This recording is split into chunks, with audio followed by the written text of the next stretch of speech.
daerah-daerah yang sekitar rumah ada sampah bangunan, itu ternyata bisa, gitu loh ya. Jadi nanti ke depan saya berharap Pak Kades dan perangkatnya nanti benar-benar bisa mengembangkan untuk pekarangan saja targetnya. Nanti saya gabungkan di grupnya dinas, namanya Gema Karangpadu. Itu Dinas Ketahanan Pangan Kabupaten Lamongan. Kalau saya di sana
Nah, sekarang jenengan sudah kita kasih gambaran, ternyata tanaman yang sebelumnya tidak jenengan kenal punya khasiat seperti itu, dan sanjangnya Pak Kades tadi kan mau dijadikan sebagai one village one product gitu ya, produk desa yang nanti bisa dikembangkan. Kita ndak usah pakai sawah Pak, biar sawah yang jenengan itu mangke kangge pari. Tapi nanti ke depan saya berharap pekarangan-pekarangan rumah yang selama ini kebonan-kebonan negerianin jenengan, yang selama ini mungkin dereng dipakai, belum dimanfaatkan, itu nanti bisa dimanfaatkan. Saya tunjukkan nanti, bener nggak satu ilmu itu harus nanti di dalam sawah, ndak. Daerah-daerah yang sekitar rumah ada sampah bangunan, itu ternyata bisa. Gitu loh ya. Jadi nanti ke depan saya berharap Pak Kades dan perangkatnya nanti benar-benar bisa mengembangkan untuk pekarangan saja targetnya. Nanti saya gabungkan di grupnya dinas, namanya Gema Karangpadu. Itu Dinas Ketahanan Pangan Kabupaten Lamongan. Itu yang sekarang ini yang megang itu Pak Udin, Pak Perudin. Kalau dulu kan yang megang itu saya sudah kerjasama dengan dinas itu sejak zamannya Pak Nalikan. Pak Nalikan sekarang jadi asisten 1 Sekda. Bagian pemerintahan dan Kesra. Nah, jenengan itu semuanya di bawahnya Pak Nalikan. Itu jenengan tanggap Pak Nalikan, jenengan tepang Pak Heri Mantub, Heri Agromas, insya Allah kenal. Beliaunya sering ke rumah saya juga. Nah ini. Nah, setelah tahu apa yang harus jenengan siapkan, ternyata tales ini sangat mudah tumbuh, Pak. Sangat mudah tumbuh, gitu loh. Ya, yang diperlukan apa? Pertama, tanaman ini kalau bisa itu ditanam yang di situ itu kena sinar matahari langsung. Ya. Jadi jangan sampai di bawah naungan. Syaratnya itu 10 jam dia harus kena sinar matahari langsung. Nah, kemudian suhu ini sudah memenuhi lah kalau Lamongan itu. Suhu kita kan rata-rata 30 derajat. Yang kedua, syaratnya kelembapan tinggi. Butuh air banyak, tetapi tidak boleh becek. Nah, jadi satu ini mutlak kalau pengen membudidayakan jangan sampai kekeringan, kekurangan air. Bisa jenengan pakai keran atau nanti grojok atau yang lain. Musim ini sangat cocok. Musim ini jenengan tidak usah nyiram. Saya yakin kalau musim penghujan seperti ini dia sudah bisa tumbuh. Ya. Kedua, yang ketiga, tanah bagaimana yang diperlukan? Tanah yang diperlukan adalah tanahnya remah, sedikit mawur. Kalau tidak mawur berarti jenengan nanti gemburkan dulu, dicampur dengan abu atau dicampur dengan arang sekam, bisa. Kemudian drainase baik itu artinya air itu kalau kena air dia langsung nerobos, Pak. Nah, istilahnya porositas, jadi tidak tergenang. Kemudian mengandung bahan pupuk organik mutlak diperlukan. Dia tidak butuh pupuk kimia banyak. Tapi kalau per batang ini bisa jenengan satu paringi 1 kilo organik, baik organik yang dari pabrik ataukah nanti beli, ya, beli atau membuat sendirilah dari serintil, dari ini yang penting matang, itu sudah cukup. Jadi nanti buat lubang dikasih dasaran organik, ditutup kasih bibit, itu nanti sangat bagus, sudah tidak terlalu butuh pupuk kimia. Pupuk kimia atau pupuk pabriknya yang dibutuhkan itu cuma satu biasanya, Ponska yang 15-15 atau NPK ya, yang 15-15, Mutiara, Monggo, yang penting nanti komposisinya itu diberikan sekitar 1 bulan sekali, 1 bulan sekali, 1 bulan sekali, tiap bulan selama 3 bulan, itu sudah besar-besar. Ini kemudian pH tanah ini derajat keasaman, saya kira jenengan sudah paham kalau urusan ini. Nah ini nanti insya Allah kalau Lamongan, saya kira kalau kita memanfaatkan pekarangan itu pH tanah kita tidak terlalu ekstrim, kecuali sawah-sawah jenengan. Sawah-sawah jenengan itu kadang derajat keasamannya rendah, karena apa? Sudah terlalu banyak pupuk kimia yang masuk, itu biasanya rendah. Ciri khas lahan itu pH-nya rendah itu apa? Kalau jenengan ke sawah kok di situ ada lumut, itu tandanya lahan jenengan pH-nya rendah. Makanya butuh pupuk banyak, ya, pertumbuhan padi tidak maksimal. Itu ciri-ciri khas dari lumut itu tumbuh. Ya ke sawah kok, wah ternyata ada lumutnya, itu pasti rendah. Karena lumut itu tumbuhan lumut ini kalau Pak ijo-ijo yang bereseti, itu hanya bisa kalau dia pH-nya di bawah 7. Nah ini kalau dijadikan padi, otomatis butuh pupuk banyak supaya padi ini nggak modot. Nah itu ciri khas. Nah terus secara penyiraman matahari, dia butuh 10 jam tadi. Kemudian kalau waktu bibit nanti ada bibit, ada membudidaya. Bibit itu adalah dari umbi ini disemai seperti ini, bisa pakai polybag atau langsung. Nanti saya tunjukkan, di sini juga ada, di rumah ada. Itu nanti dikasih naungan. Naungannya apapun, bisa dari belarak, paranet, terus welit, umpamanya gitu, atau nanti gadangan, jerami, ataukah nanti seng. Ini untuk waktu pembibitan saja sampai keluar daun seperti ini. Gitu kan. Kalau sudah keluar daun ini dipindah ke lahan. Kalau sudah mahir itu nanti tidak usah bibit Pak. Saya kalau di Sidomulyo itu langsung saya tancap tanamnya di tanah. Nah, itu kalau sudah kenal karakteristiknya. Kalau masih belajar, saya sarankan nanti jenengan bibit sampai keluar 2 helai daun, ya. Itu karena kalau sudah seperti ini kemungkinan matinya rendah, ya. Karena ibaratnya di pembibitan sudah kita kondisikan. Slide Mas. Nah, lahan-lahan apa yang bisa dimanfaatkan? Ini saya tunjukkan. Jenengan kalau memang punya kebonan seperti ini tidak dimanfaatkan bisa. Ini tumpang sari antara tales, kemudian ada lombok. Bahkan kemarin di sini dikasih jahe merah. 3 tanaman dalam satu lahan bisa. Jadi nanti talesnya panen 4 bulan, lomboknya bulanan ya, 5 bulan 6 bulan, jahe merahnya tahunan. Dalam satu bedengan jenengan bisa panen bulanan, panen tahunan bisa. Ini contoh, ini tales, yang bagian ini tales, ini lombok, ini nanti ada jahe. Nah, tumpang sari bisa, karena tales ini tidak terlalu banyak disenangi hama. Beda jenengan tanam lombok sama terong, tidak boleh Pak. Kenapa? Karena terong itu tempatnya hama. Bahasane trip itu seneng. Kok kono lombok, musuhe lombok itu kan trip, nggih. Sing gare jeketut itu lho. Temriku sampean kei terong, padha karo sampean nyiapno omah kanggo trip sak hotele. Nah, ngoten. Makanya ndak boleh terong itu sama lombok, ndak boleh. Lombok ya lombok tok karena dia tidak boleh ada itu atau babandotan ndak boleh. Tapi satu imo ini karena dia tidak, tikus saya gak gelem, Pak. Itu loh kelebihannya. Tikus saya gak mau. Jadi jenengan hanya ngopeni mupuk gitu aja ya.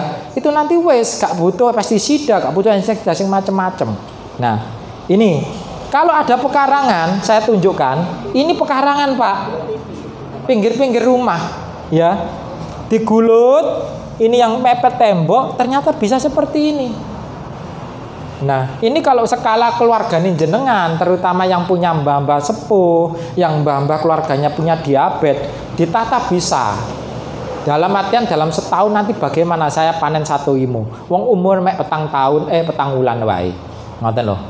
Jadi berarti petang wulan icir di sini, nanti kalau bulan kedua di sini, bulan ketiga sini. Itu jenengan nanti akan setiap bulan bisa panen. Mulai bulan keempat sampean panen yang tanaman pertama.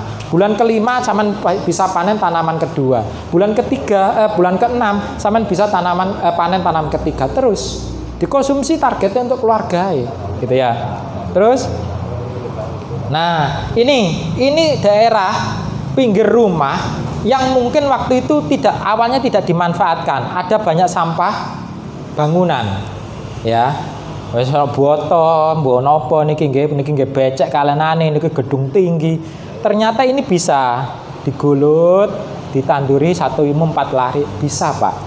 Nah, lek terpaksa ndak ada lahan, terpaksa tidak ada tempat atau pekarangan, jenengan bisa pakai media pot, media polybag atau media yang lain. Cuma kalau sudah pakai ini minimal, saya berpesan minimal nanti polybagnya ukuran 35. Pak, saya taruh di tanah. Nah, itu yang ukuran 35. Saya ingin menunjukkan bahwa dengan polybag yang kecil pun bisa seperti itu. Itu asli di polybag, Pak. Nah, ini itu ada 2 polybag. Nah, ini nanti jenengan bisa ngecek. Nah, situ enggak apa-apa. Nah, itu nggih. Nah, ini polybag ukuran 35 minimal. Itu bisa sampai setengah kilo 1 kilo. Ini kan jenengan sewalap tenggene tembok pating gelantung enggak masalah. Gitu nggih. Itu asli, mboten kok kula pindah mboten. Nanti sampean cek media tanamnya. Nggih. Mas. Nah, itu nggih. Jadi sangat bisa. Nah, caranya bagaimana untuk tanaman ini? Ini nggih. Kita langsung ke teknis. Ini nanti akan saya bahas mulai dari nyiapkan benih sampai panennya kapan. Insya Allah akan saya sampaikan di sini semua, ya. Pertama yang harus dilakukan ketika sampean tanam tales nyun sewu, sampean harus menyiapkan bibit yang umurnya sudah tua. Sampean jangan pandang ini kecil ya. Kecil ini bisa lebih baik daripada umbi yang besar tadi. Karena apa? Umbi yang besar kalau dia belum cukup umur, dia nanti kalau disemai mudah busuk. Ya. Tapi kalau nanti kecil tapi dia sudah cukup umur, settingan bibit, walaupun sekecil ini sudah bisa tumbuh dan ini bisa jadi banyak nanti. Walaupun kecil. Ya, itu ya. Jadi jenengan nanti harus menyiapkan bibit 1 IMU yang umurnya paling enggak di tanamannya 6 bulan. Jangan kurang dari 6 bulan. Ya. Terus yang kedua, kalau kurang umur nanti banyak gagalnya ini. Tingkat penyemaiannya tingkat semainya nanti banyak yang mati. Jadi harus minimal 6 bulan. Yang kedua, ya.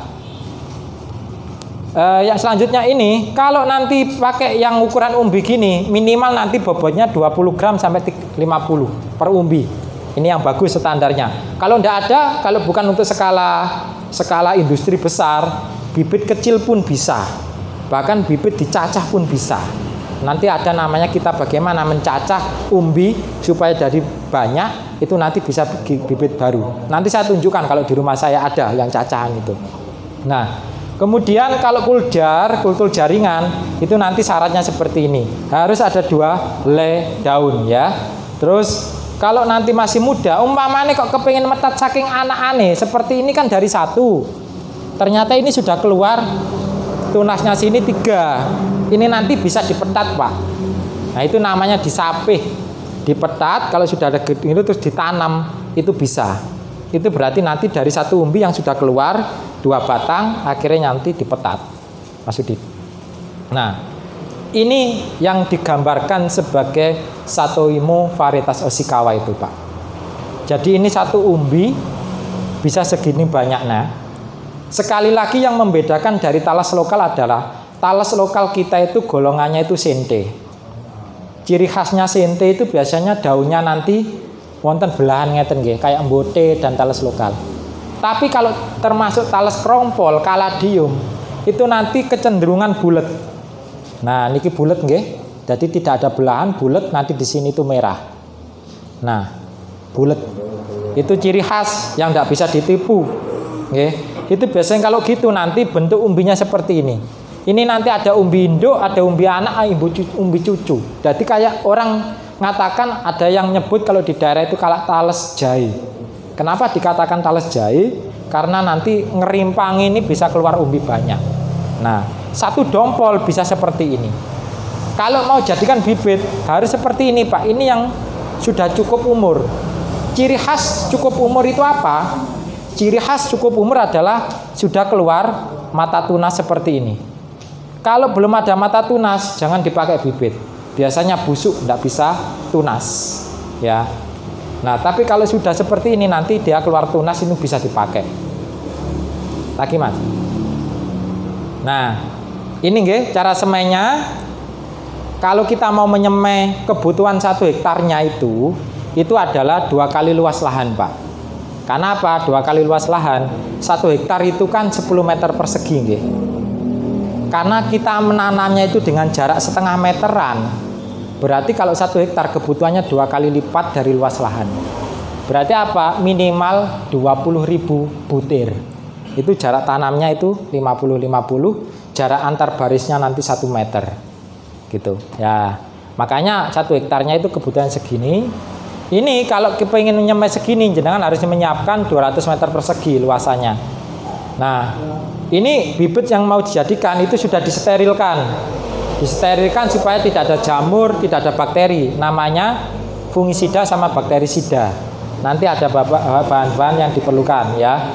Kemudian yang ketiga, nyemainya nanti pada lahan yang gembur. Kenapa gembur? Supaya kalau sudah keluar tanaman seperti ini, itu nanti mudah dicabut. Jadi dia mudah dicabut. Makanya digemburkan dulu, ditaruh, kemudian nanti dicabut, dipindah itu mudah. Nah, kemudian lahan penyemaian dikasih jerami, paranet, naungan seperti ini, ya. Kemudian hasil persemaian setelah dia berumur 4 minggu atau keluar 2 helai daun seperti ini. Nah, 2 helai daun seperti ini nanti baru bisa dicabut, kemudian nanti dipindah ke lahan pembesaran. Nah, slide. Nah, contoh realnya seperti ini. Ini yang sering saya lakukan. Kalau kita langsung seperti ini, Pak, ini segini nih kapasitasnya 200 umbi. Jadi dia disusun rapat, ya, disusun rapat. Kemudian nanti ditutup sampai keluar tunas. Nah, ini kalau di polybag seperti ini. Kalau nanti tidak ada lahan seperti ini, kita pakai lahan seperti ini saya ya. Kita susun, kemudian nanti diuruk, ditutup dengan seng seperti ini, seret lagi. Nah, nanti akan tumbuh seperti ini buahnya, ya. Itu nanti bisa kita ambil, kita pindah. Kalau tetap tidak ada, kita pakai pojokan ruangan seperti ini juga bisa. Jadi umbi disusun, diuruki, yang penting dia tidak kena sinar matahari langsung, nanti ini bisa. Ini sudah saya coba semua. Lagi. Nah, ini nggih. Kalau nanti persemaian di polybag gunakan pupuk, maka nanti paling tidak disemprot, ada penyemprotan pupuk cair supaya dia tidak stres. Ini nanti bisa dibaca. Kemudian kalau mau membuat penyemaian, tunasnya nanti harus di atas, jangan sampai kebalik gini. Soalnya nyun sewu nggih, saya tunjukkan. Ya, yang dikatakan bibit itu sebenarnya bagian atas ini, Pak. Ini tuh kenapa kita makan enak? Ini sebenarnya cadangan makanan. Ya. Jadi ini tidak pengaruh. Jangan sampai kebalik seperti ini. Di sini tidak akan tumbuh. Sama harus tahu mana yang nanti titik tumbuhnya. Kalau titik tumbuhnya di atas, taruh di sini. Kemudian nanti tumbuh, ini nanti keluar akar dari sini. Dia semakin lama akan semakin kempes. Semakin lama semakin kempes. Karena apa kempes? Karena makanan yang ada di umbi sini dipakai untuk tumbuh. Makanya walaupun itu kelebihan tanaman talas kan gitu. Tanaman apapun yang berupa umbi yang jenengan makan itu kan sebenarnya cadangan makanan. Ya. Jadi itu termasuk bonggol pisang. Bonggol pisang itu jangan dikira kenapa bonggol pisang itu baik untuk pupuk. Karena bonggol pisang itu juga cadangan energi pisang yang disimpan dalam bentuk bonggol. Makanya ketika ditanam, dia mudah tidak akan stres itu karena sudah ada cadangan. Sama dengan seperti ini. Nah, ini. Ayo Mas Udin. Nah seperti ini nggih. Ini caranya. Kalau sudah keluar seperti ini dicabut ya. Ini dicabut. Ya, nanti kalau ada 2 bisa dipisahkan langsung. Tapi kalau sudah ada 1, ini nanti dicabut. Kemudian nanti ditaruh di lahan seperti ini. Tekniknya bagaimana kalau untuk di lahannya gitu ya.